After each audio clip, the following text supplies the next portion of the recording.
नमस्कार दोस्तों जैसे आप देख रहे हो ये मॉडल पेपर है आपका असिस्टेंट प्रोफेसर के लिए जो राजस्थान से हुआ था, जिसमें आपका सब्जेक्ट हिस्ट्री से संबंधित था ये दोस्तों।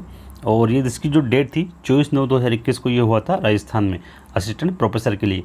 दोस्तों हिस्ट्री ऑलरेडी आप जानते हो कि हिस्ट्री दोस्तों ऑल इंडिया लेवल पे होती है। तो दोस्तों किसी भी जैसे मान लीजिए MP हो चाहे कहीं भी हो दोस्तों, हिस्ट्री के संबंधित दोस्तों पेपर यहाँ पर दिया गया है, तो हम उसी को एनालाइज करेंगे कि पेपर में हिस्ट्री के संबंध में कैसी जानकारी इसमें पूछी जाती है, क्या है क्या नहीं।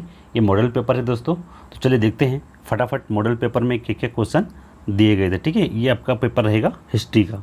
देखिए दोस्तों ये पेपर हुआ था मॉडल, आप देखना चाहो तो देख लीजिए। इसमें माइनस मार्किंग थी, बट दोस्तों अगर MP से हो तो MP में दोस्तों माइनस मार्किंग नहीं होती। और क्वेश्चन आपके ऑल ओवर जो दोस्तों होते हैं 200 क्वेश्चन होते हैं आपके सब्जेक्ट का पेपर। लेकिन दोस्तों राजस्थान में आपके है तो एक जनरल नॉलेज का पेपर होता है और सेकंड पेपर आपका सब्जेक्ट का। तो दोस्तों यहाँ सब्जेक्ट का पेपर दिया हुआ है हिस्ट्री का। चलिए देखते हैं फटाफट क्या जानकारी दी गई है। ये देखिए दोस्तों जो असिस्टेंट प्रोफेसर का पेपर था, यहाँ पे मॉडल आंसर दिए गए हैं, क्वेश्चन दिए गए हैं। देखिए फटाफट देखते हैं। क्वेश्चन नंबर 1 है, निम्नलिखित में से किस गवर्नर जनरल ने सर्वप्रथम महान आक्रमणता की नीति अपनाई थी? दोस्तों इसका आंसर है लॉर्ड लॉरेंस। सेकंड क्वेश्चन है आपका, निम्नलिखित में से कौन संताल विद्रोह का नेता था? तो दोस्तों इसका क्वेश्चन है आपका जगन्नाथ। ठीक है। क्वेश्चन नंबर 3 है, निम्नलिखित में 17 सेनानियों में किसने सर्वेंट ऑफ इंडिया सोसाइटी की स्थापना की थी? तो दोस्तों इसका है गोपाल कृष्ण गोखले। क्वेश्चन नंबर 4 है आपका, निम्नलिखित समाज सुधारकारों में किसने वेदों की ओर लूटों का नारा दिया था? तो इसका क्वेश्चन नंबर है स्वामी दयानंद सरस्वती। क्वेश्चन नंबर 5, गंगा नहर का उद्घाटन किसने किया था? तो दोस्तों इसका है आपका लॉर्ड इरविन ने। क्वेश्चन नंबर 6 है, ब्रिटिश भारत की केंद्रीय व्यवस्थापिका में द्विसदनीय व्यवस्था का प्रावधान किस अधिनियम द्वारा किया गया था? तो दोस्तों इसका क्वेश्चन है आपका क्वेश्चन नंबर 4 है आपका ये भारतीय सरकार अधिनियम 1919 में। ठीक है। देखिए क्वेश्चन नंबर 7 है आपका, राष्ट्रीय आंदोलन की निम्नलिखित घटनाओं को कालक्रम के व्यवस्थित करिए तथा नीचे दिए गए कूट की सहायता से सही विकल्प चुनिए। तो दोस्तों क्वेश्चन नंबर 7 का आपका आएगा 4, यहाँ आपका दिया है ACBD। ठीक है। आपका पहले आएगा कम्युनिटी अवार्ड, सेकंड पे है मुक्ति दिवस, B पे आपका अगस्त ऑफर और D पे आपका गांधी जिन्ना वार्ता। तो इसका आंसर है 4। अब जो 8 है क्वेश्चन नंबर, निम्नलिखित किसान आंदोलन को कालक्रम व्यवस्थित करिए तथा नीचे दिए गए कोड की सहायता से सही विकल्प चुनिए। ठीक है। तो क्वेश्चन नंबर दोस्तों इसका 3 रहेगा आपका 3DACB। ठीक है। देखिए क्वेश्चन नंबर 9 है आपका, निम्नलिखित में से कौन डिस्प्रेस क्लासेस एसोसिएट का संस्थापक था? तो दोस्तों है भीमराव अंबेडकर। क्वेश्चन नंबर 10, निम्नलिखित महिलाओं में किसने भारत छोड़ो आंदोलन में सक्रिय रूप से भाग नहीं लिया? ठीक है। तो आपका है बेगम रोइका थी जिन्होंने भारत छोड़ो आंदोलन में सक्रिय भाग नहीं लिया था। अब क्वेश्चन नंबर 11 है, भारत में सर्वप्रथम पुर्तगाली गवर्नर कौन था? तो इसका है फ्रांसिसो डी अल्मेडा।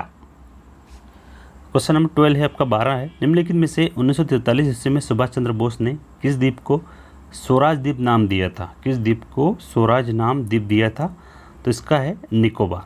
ठीक है। क्वेश्चन नंबर 13 आपका, 1902 ईस्वी में गठित भारतीय विश्वविद्यालय आयोग का अध्यक्ष कौन था? 1902 में गठित भारतीय विश्वविद्यालय आयोग का अध्यक्ष कौन था? क्वेश्चन नंबर 13 है दोस्तों, इसका है थॉमस रेले। ठीक है। क्वेश्चन नंबर 4, उस स्वतंत्रता सेनानी का नाम बताइए जिन्होंने गवर्नर जनरल को निम्नलिखित पंक्तियां लिखी। मैंने घुटने टेक कर रोटी मांगी लेकिन उसके बजाय मुझे पत्थर मिला। मैंने ऐसे प्रत्युत्तर से आश्चर्यचकित नहीं हूँ। ब्रिटिश राष्ट्र केवल शक्ति के सामने झुकता है। तो दोस्तों इसका आंसर है 3 नंबर है महात्मा गांधी। ठीक है। क्वेश्चन नंबर 15, इंडियन लिंग की स्थापना किसने की थी? तो दोस्तों बिल्कुल सिंपल है, इसका है शिशिर कुमार घोष। ठीक है। क्वेश्चन नंबर 16 है आपका, निम्नलिखित क्रांतिकारियों में से अभिनव भारत संगठन की स्थापना किसने की थी?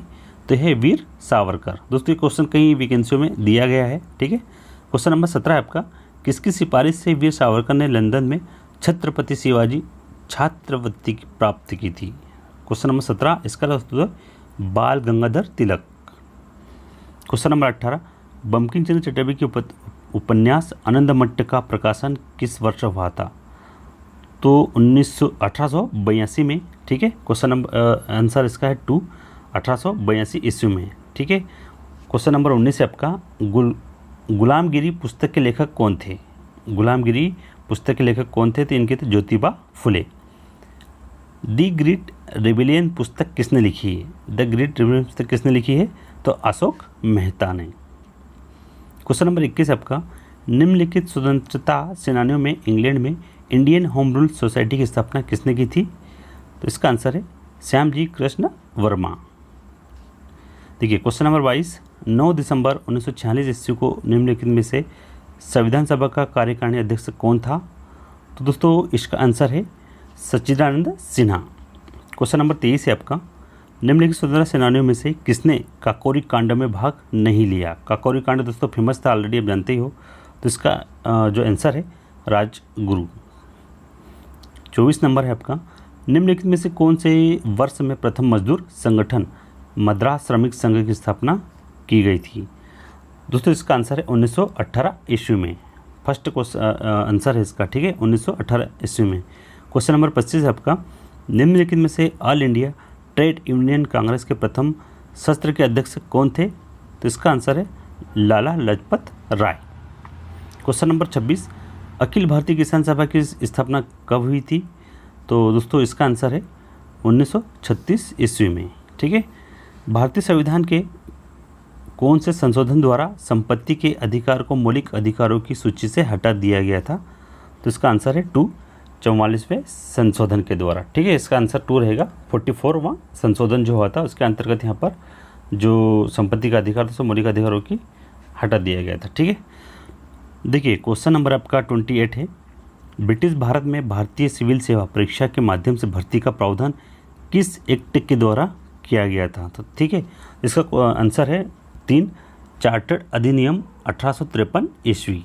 ठीक, क्वेश्चन नंबर 29 है आपका, निम्नलिखित युग्म से कौन सा युग्म सही नहीं है? ठीक है, तो देखिए 29 में आपका जो सही नहीं है वह है आपका अंजुस 1953, जो आंसर है आपका 4। अब क्वेश्चन नंबर 30 है दोस्तों आपका, देखिए निम्नलिखित पुस्तकों में से कौन सी पुस्तक जेफ्री चौसर द्वारा लिखित है? जेफ्री चौसर द्वारा लिखित है। तो दोस्तों ये पुस्तक आपकी है कैंटरबरी टेल्स 2। ठीक है, आंसर है इसका 2। अब क्वेश्चन नंबर 31 है आपका, 31 नंबर का देखिए क्वेश्चन नंबर 1 है आपका, कृषि उपकरण सीड ड्रिल का आविष्कार वाला था? कृषि उपकरण सीड ड्रिल का आविष्कार करने वाला कौन था? तो दोस्तों इसका आंसर है जेथ्रो टूल। जो फर्स्ट है वही आपका रहेगा। देखिए 32 नंबर पे, संयुक्त राष्ट्र अमेरिका में स्थापित होने वाली प्रथम अंग्रेजी बस्ती का नाम बताइए? तो दोस्तों इसका आंसर है जेम्स टाउन वर्जीनिया। ठीक है, क्वेश्चन नंबर इसका 3 रहेगा आपका आंसर 3। 33 पे है, निम्नलिखित में से कौन अंतर्राष्ट्रीय न्यायालय में प्रथम भारतीय न्यायाधीश था? तो इसका आंसर है 2, BN राव। अब क्वेश्चन नंबर 34 आपका देख लीजिए, संयुक्त राष्ट्र संघ महासभा की प्रथम बैठक कहाँ हुई थी? तो इसका दोस्तों आंसर है लंदन में हुई थी। 35 है, निम्नलिखित में कौन पेरिस शांति सम्मेलन में बड़े 4 परिषद का सदस्य नहीं था? तो इसका आंसर है सेओंजी किमिची। ठीक है, 4 जो नंबर है इसका आंसर है 35 का। 36 है आपका, निम्नलिखित में से कौन से क्षेत्र लिथुआनी तथा पोलैंड के मध्य विवाद का मूल कारण था? तो इसका आंसर है 3 है मेमल। ठीक, 37 है आपका क्वेश्चन नंबर। देखिए 37 है, निम्नलिखित में से कौन से स्थान पर 1933 ईस्वी में आर्थिक सम्मेलन का आयोजन हुआ था? विश्व आर्थिक सम्मेलन का आयोजन हुआ था। इसका आंसर है लंदन। 38 है आपका, मुसोलिनी की विदेश नीति निम्नलिखित में घटनाओं को कलानुसार व्यवस्थित कीजिए तथा नीचे दिए गुट की सहायता से सही विकल्प चुनिए। तो देखिए 38 का जो आपका आंसर रहेगा 3 रहेगा, DBAC। ठीक है, देखिए दोस्तों अब आपका है 39, राष्ट्रसंघ द्वारा नियुक्त लैटिन आयोग संबंधित था। ये आपका 39 है। तो इसका आंसर है आपका मचुरिया संकट। क्वेश्चन नंबर 40, 22 जनवरी 1905 को श्रमिक द्वारा जार निकोलस द्वितीय के विरुद्ध प्रदर्शन किसके नेतृत्व में किया गया था? तो 40 क्वेश्चन है आपका फादर गेबन। क्वेश्चन नंबर 41 है आपका, रूस में नवीन आर्थिक नीति किसने लागू की थी? तो दोस्तों इसका आंसर है लेनिन ने। 42 है आपका, जो सूची 1 व सूची 2 के मिलान करी तथा नीचे दिए गए कुट की सहायता से सही विकल्प चुनिए। तो दोस्तों इसका आंसर रहेगा आपका 4। ठीक है, देखिए क्वेश्चन नंबर 43 है। तो दोस्तों ये निम्नलिखित युग्म से कौन सा युग्म सही नहीं है? तो दोस्तों इसमें आपका है 43 नंबर पर आपका है 1 है, जर्मनी का पुनः सशक्तिकरण 1933 में, तो ये सही नहीं है। ठीक है, देखिए 44 है, 44 में दिया है आपका मार्टिन लूथर द्वारा जर्मन भाषा में अनुवादित बाइबिल जानी जाती थी, तो ये था सेप्टेम्बर टेस्टामेंट, जो फर्स्ट है आपका, ये आंसर है। 45 है, इटली के एकीकरण की निम्नलिखित घटनाओं को कालक्रम के अनुसार व्यवस्थित करिए तथा नीचे दिए गए कूट की सहायता से सही विकल्प चुनिए। दोस्तों ये 45 है, इसका आंसर नंबर है 3 DBCE। ठीक है, 46 निम्नलिखित बुद्धिजीवियों में से अमेरिका स्वतंत्र संग्राम के संदर्भ में किसने कहा या तो तुम मुझे स्वतंत्रता दो या मृत्यु दो? तो दोस्तों ये किसके द्वारा कहा गया था? तो इसका आंसर है पैट्रिक हेनरी के द्वारा। ठीक है, देखिए क्वेश्चन नंबर 47 निम्नलिखित युग्म से कौन सा युग्म सही सम्मिलित नहीं है? तो दोस्तों जो सही नहीं है वो है आपका ब्रेन। 1772 है से लेकर 73 तक जो था इनका। ठीक है, देखिए क्वेश्चन नंबर 48 प्रेसबर्ग समझौता पर हस्ताक्षर कब हुए थे? तो इसका आंसर है दिसंबर 1805 को। ठीक है, देखिए क्वेश्चन नंबर 49 है आपका निम्नलिखित युद्धों में कौन सा युद्ध राष्ट्रों के युद्ध के नाम से जाना जाता? राष्ट्रों के युद्ध के नाम से जाना जाता दोस्तों, ये था आपका जो आंसर है लिपजिंग का युद्ध, फर्स्ट है आपका, यही आंसर है आपका। क्वेश्चन नंबर 50 आपका सल्फ हेनरी का युद्ध किसके मध्य लड़ा गया था? ठीक है, तो इसका आंसर है फ्रांस और सर्डिनिया की संयुक्त सेना और ऑस्ट्रेलिया के बीच लड़ा गया था। तो दोस्तों देखिए क्वेश्चन इसमें ऑल ओवर आपके 150 है, तो वीडियो बनाने में दोस्तों काफ़ी समय लगेगा। तो आप ऐसा कीजिए, मैंने ये दोस्तों पेपर जो आपका मॉडल पेपर है वीडियो के डिस्क्रिप्शन में दिए है और आंसर की भी वहाँ पर दी है, तो एक बार आप ज़रूर चेक कर लीजिए। बस दोस्तों मेन वीडियो का मतलब यही था कि आपको एक जानकारी अपडेट हो जाए, इसी पर्पज़ से दोस्तों वीडियो बनाया गया है। अगर आप डिस्क्रिप्शन में देखोगे वीडियो के तो वहाँ पर आपको ये मॉडल पेपर प्लस आपकी आंसर की मिल जाएगी। बस दोस्तों बेसिक जानकारी आप तक पहुँचाना था। अगर जानकारी अच्छी लगी हो तो वीडियो को लाइक, सब्सक्राइब और कमेंट जरूर कीजिए। तो चलिए मिलते हैं स्टूडियो में। जय हिंद, जय भारत।